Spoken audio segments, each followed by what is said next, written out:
Welcome. In this video where we are going to implement the great Speedy-Splat paper. That's a paper that makes Gaussian splatting almost 7 times faster.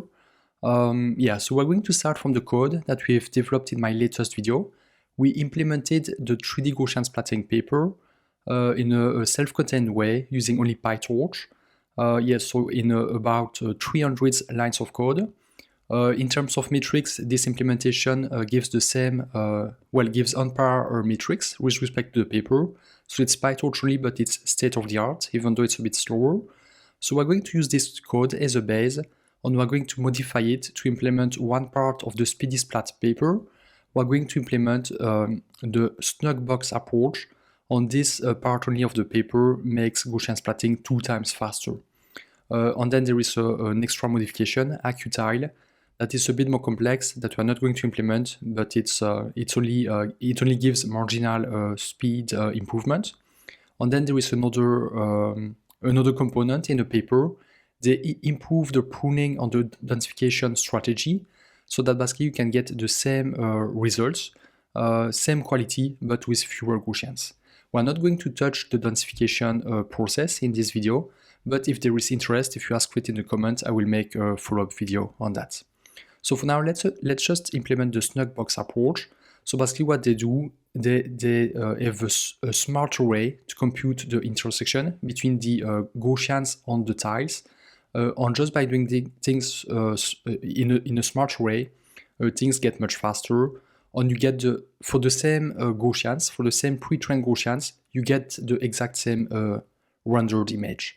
So basically you don't need to modify the training process. You can load Gaussians that have been trained with the 3D Gaussian approach with this, let's call inefficient Gaussian tile intersection. And just by here doing it more smartly, you get the exact same results, but faster.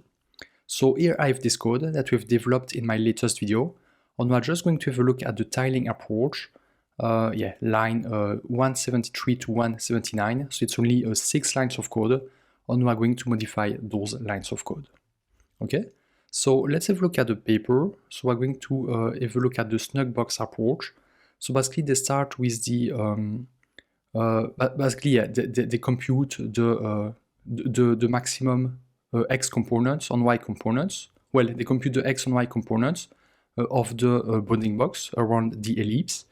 So basically, we're just going to implement those equations 14, 15, and 16.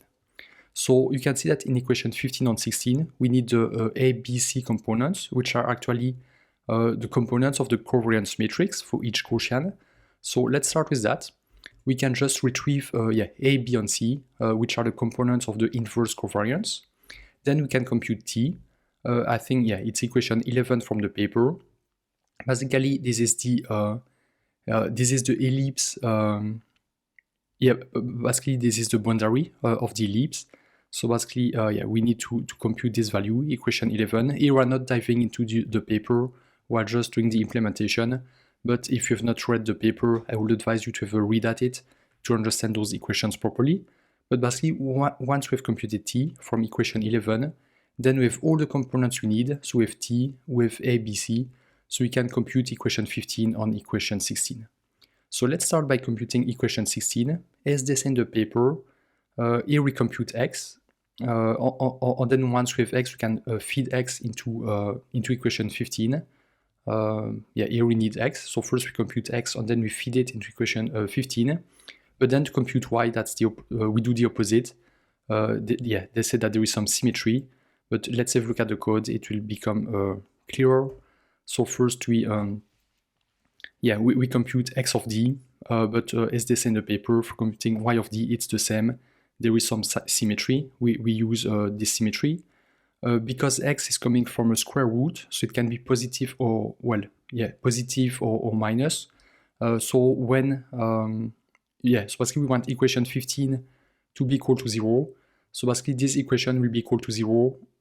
Well, when b is positive, x should be positive as well for this equation to be equal to 0 on the opposite. So basically, based on this insight, sometimes we need to invert the sign of the square root, okay? So basically here we just compute equation 15, and we also use the symmetry of the equation, and then we replace those values into equation 15. Sorry, first we compute equation 16 for x and y, and then we feed those values into equation 15. That's what we do. So now we have the bounding box coordinates. So basically these are pixels values. So let's say that Vmax is equal to 3.6. Because it's a pixel are integers and are indices, we can just floor everything, okay? While we do a floor and not a ceiling, let's say that your coordinate is 3.6, then the index of your pixel, the pixel that has coordinates between 3 and 4, it is 3, okay? So there is no ceiling needed, it's just a flooring. On basically that's it. So here we've just done a few modifications, only 10 lines of code modification, very easy to do, and that allows our implementation or our rendering to be much faster and to use fewer VRAM, okay? I really hope this video was helpful to you. I will put the link of the code in the description, both for the initial code and for the final code. I hope this video was helpful to you. If it was, please leave a thumbs up. It's really helpful for the algorithm. Also, just leave a comment, a very simple comment, just hello. And yeah, if you don't know, I have a course on 3D Gaussian splatting.